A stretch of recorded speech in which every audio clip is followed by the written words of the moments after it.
तमाम तेलंगाना की आवाम के लिए बहुत ही खुशखबरी का दिन है। और इसलिए है कि आज से 7 साल पहले 2 जून 2014 को तेलंगाना का फॉर्मेशन हुआ। बड़ी जिद्दोजहद, बड़ी मुद्दत, तकरीबन 60 साल की जिद्दोजहद के बाद में तेलंगाना स्टेट का फॉर्मेशन अमल में आया। एक तवील तारीख़ है तेलंगाना की, और इसका पूरा क्रेडिट जो है जनाब के चंद्रशेखर राव साहब को जाता है तेलंगाना मूवमेंट चलाने का, क्योंकि एक बहुत ही कई लोग इससे पहले भी मूवमेंट चलाए, लेकिन ऐसा कामयाब मूवमेंट चलाने के लिए यकीनन उनको इसका क्रेडिट देना चाहिए।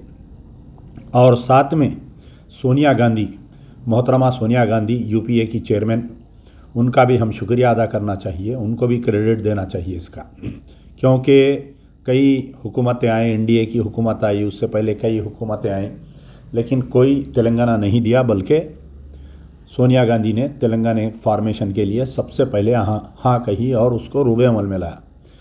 अब यहाँ पर टीआरएस पार्टी इख्तिदार पर आई 7 साल में, बहुत वादे किए गए।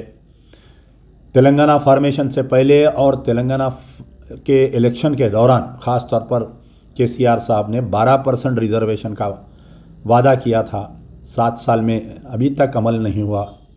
तेलंगाना आज़ाद होगा और तेलंगाना फॉर्मेशन होगा तो हम समझे थे कि हमारे अक़लियतों के साथ इंसाफ किया जाएगा, लेकिन आप तारीख़ उठाकर देखेंगे 7 साल की, तो मुसलमानों को क्या मिला तेलंगाना में? मुसलमानों को आलेर एनकाउंटर मिला, मुसलमानों को किशनबाग राइट्स मिले, मुसलमानों को आर्मी गैरिसान में एक नौजवान का कत्ल और उसकी इंक्वायरी नहीं होना, 5 मस्जिदों की शहादत, सेक्रेटेरिएट के 2 मसाजिद, कुट्टागुड़म की 1 मसाजिद और आपके अंबरपेट की 1 मस्जिद और नारायणपेट का आशुरखाना। हमको क्या मिला? 5 मसाजिद की शहादत और 1 आशुरखाने की शहादत मिली। 12% औक़ाफ़ की जायदादों का अगर आप सिलसिला देखेंगे 7 साल में, ये 7 साल में जितनी औक़ाफ़ की जायदादें तबाह और ताराज हुई, मैं समझता हूँ कि पिछले 70 साल में, 60 साल में ऐसी जायदादें तबाह नहीं हुई सिस्टमेटिक तौर पर। और औक़ाफ़ की जायदाद और एक बात अहम रही है तेलंगाना की कि मंजिल उसी को मिली जो शरीक सफ़र ना था। आप तारीख़ उठाकर देखिए, ये मेरा जुमला गौर से सुनिए, मंजिल उसी को मिली, उसी मिली जो शरीक सफ़र ना था। अब आप ये देखिए कि जो मुस्लिम क़यादत है पूरे तेलंगाना एजिटेशन में, ना असदुद्दीन ओवैसी ना अकबरुद्दीन ओवैसी मजलिस का कोई एक वर्कर नहीं था, लेकिन जैसा ही टीआरएस गवर्नमेंट फॉर्म हुई, सबसे पहले दस्तरखान के बिलावड़ बनकर मौजूद होने वालों का नाम असदुद्दीन और अकबरुद्दीन। अब टीआरएस की हालत देखिए आप। टीआरएस में जो है जितने अक़लियती क़ायदीन थे, महमूद अली साहब तो इंटरवल के बाद के हैं। तेलंगाना एजिटेशन शुरू हुआ सो इंटरवल के बाद के है। पहले जो एजिटेशन में हिस्सा लिए थे, जो डिस्ट्रिक्टों के क़ायदीन, सबको नज़रअंदाज कर दिया गया। सबको, एक आदमी का नाम पेश करो जो तेलंगाना एजिटेशन में जो मुस्लिम क़ायद हिस्सा लिया था, उसको जो है केसीआर साहब बुलाकर एमएलए, एमपी, एमएलसी, चेयरमैन, कोई कमेटी का मेंबर बनाए क्या? जहाँ पर मैं अक़लियतों की बात कर रहा हूँ, क्योंकि मैं एक अक़लियती क़ायद हूँ, एक मुसलमानों का लीडर हूँ, उनके बारे में मैं गुफ्तगू करूँगा। वहीं दूसरी जगह, अब आप बताइए आज टीआरएस में कौन कौन है इख्तियार पर? नागेंद्र मिनिस्टर है, नागेंद्र ने इख्तिलाफ़ किया, ना सिर्फ इख्तिलाफ़ किया बल्कि रोड पे उतर कर तेलंगाना एजिटेशन करने वालों को मारे ये लोग। मुकेश और नागेंद्र दोनों लकड़ियाँ लेके वकीलों के पीछे मारे। कडियम श्रीहरी साहब डिप्टी चीफ मिनिस्टर बन गए, तेलुगु देशम में थे, इख्तिलाफ़ किए तेलंगाना का। आपके कई लोग ऐसे थे जो आज श्रीनिवास यादव का अगर आप नाम लेंगे तो पूरे तेलंगाना एजिटेशन में कहीं नज़र नहीं आए, उल्टा मुखालिफत किए, टीआरएस के लोगों को मारे पीटे, अक़लियती क़ायदीन को गाली गलौज किए, केसेस बुक किए, लेकिन तेलंगाना फॉर्म होते ही मंत्री बन गए। तो ये बड़ा नाइंसाफ़ी का दौर रहा 7 साल का, जहाँ पर मैं तेलंगाना एजिटेशन चलाने के लिए, तेलंगाना हासिल करने के लिए केसीआर साहब को मुबारकबाद देता हूँ उनकी सताइश करता हूँ। वहीं पोस्ट तेलंगाना बनने के बाद का जो नाइंसाफ़ी का सिलसिला रहा, तो ये सिर्फ़ और सिर्फ ये नाइंसाफ़ी की ज़िम्मेदार जो है हमारे केसीआर साहब है, और उससे हटके कोई नहीं है। आप बताइए महमूद अली साहब का क्या टीआरएस के अंदर क्या रोल था, बताइए आप। कहीं दिखे नहीं बेचारे पूरे तेलंगाना एजिटेशन में, खाली ला टिफ़िन जा टिफ़िन का मामला था बेचारों का। आज वो जो है 5 साल डिप्टी चीफ मिनिस्टर बन गए, 5 साल होम मिनिस्टर बन गए, और कौम को कोई फ़ायदा नहीं। वक्फ बोर्ड के चेयरमैन का आप देखिए, मोहम्मद सलीम साहब जो है तेलुगु देशम में थे बेचारे। जब भी तेलंगाना एजिटेशन की बात होती थी मजाक उड़ाते थे, हंसी मजाक करते थे, अरे काबा ना बैगन आता तेलंगाना, फलाना आता, तुम लगा बाबू को नहीं जानते, पूरी कम्मा लाबी जो है फलाना की, ऐसा की, बड़े बड़े बातें करते थे। तेलंगाना जैसे ही फॉर्म हुआ, हरीश राव से मुलाकात किए, फौरी टीआरएस पार्टी ज्वाइन किए, कुछ दिन में जो है बेचारे वक्फ बोर्ड के चेयरमैन बन गए। तो और दीगर चेयरमैनों को भी देखते जाइए आप, जिनको जिनको चेयरमैनशिप दी गई, एमएलएस बनाए, एमपीज बनाए, मिनिस्टर्स बनाए, चेयरमैन, ये सब लोग, कोई भी शरीके सफ़र नहीं था। मैं चैलेंज कर रहा हूँ, from Asaduddin, Akbaruddin, Nagendra, Srinivas Yadav, Waqf board chairman Salim, और आपके जितने आप नाम ले सकते, ये लोग जो है या तो दीवार पे की बिल्ली थे ये लोग, तेलंगाना आया तो कूदेंगे बोल के।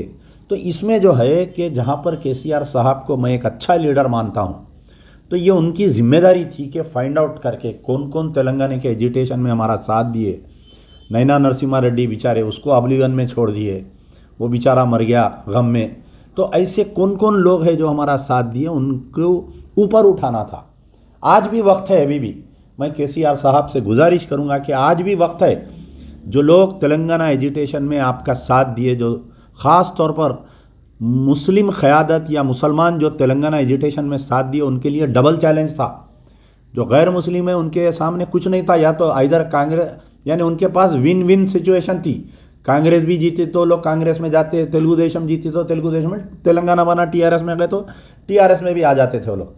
लेकिन मुसलमानों के लिए, तेलंगाना के जो मुसलमान हैं उनके लिए बहुत बड़ा संगीन मसला था।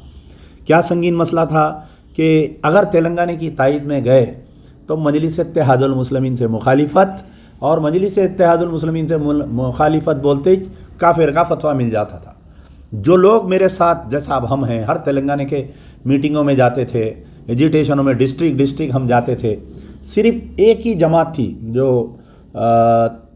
हमारे जमात इस्लामी का कैडर खुलकर साथ देता था तेलंगाना का। आप बताइए जमात इस्लामी को क्या मिला, बताइए। एक वक्फ बोर्ड के रुकन हमारे मलिक मोहतशिम अली खां साहब को, जो निज़ामाबाद से जिनका ताल्लुक़ है, उनको वक्फ बोर्ड का रुकन बना दिए।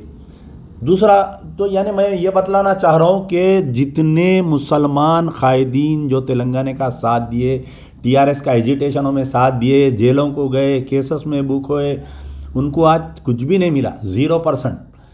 जो मुस्लिम कायदीन तेलंगाना के नाम से चिढ़ते थे, तेलंगाना का मजाक उड़ाते थे, दावतों में हम गए तो तेलंगाना के नाम पर हंसी मजाक करते थे, वैसे लोग चेयरमैन बन के बैठ गए, वैसे लोग एमएलसी बन गए। ये बड़े अफसोस की बात है।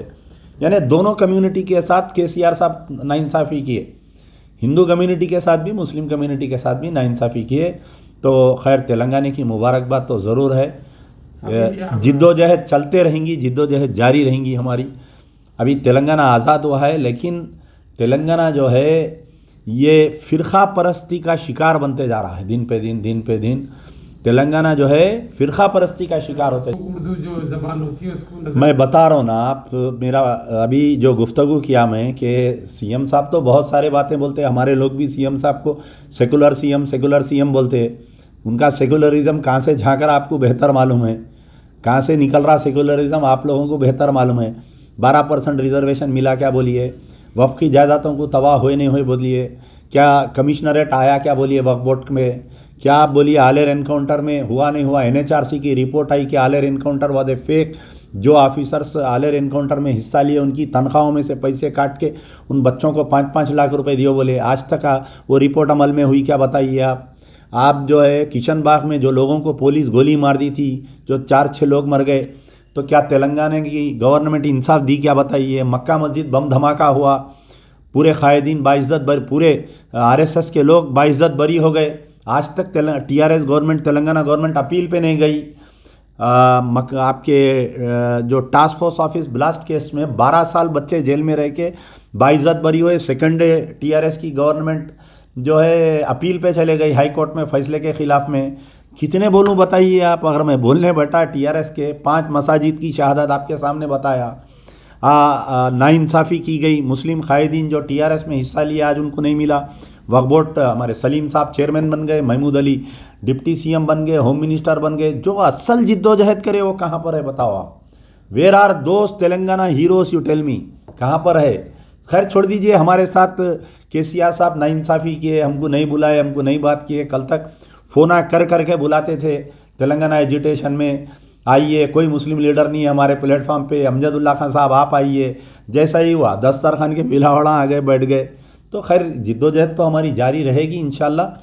नाइंसाफ़ी हुई है, मैं फिर आगाह कर रहा हूँ केसीआर साहब को, आप एक अच्छे लीडर है। आने वाले अभी और 3 साल है 2023 इलेक्शन तक। आप समझ रहे होंगे कि हमेशा से तेलंगाना जय तेलंगाना की बुनियाद पर मैं वोट लूँगा, लेकिन बहुत हालात ख़राब है। आप अपने कैडर को बुलाइए, मीटिंग लीजिए और अच्छे काम करने की कोशिश करिए।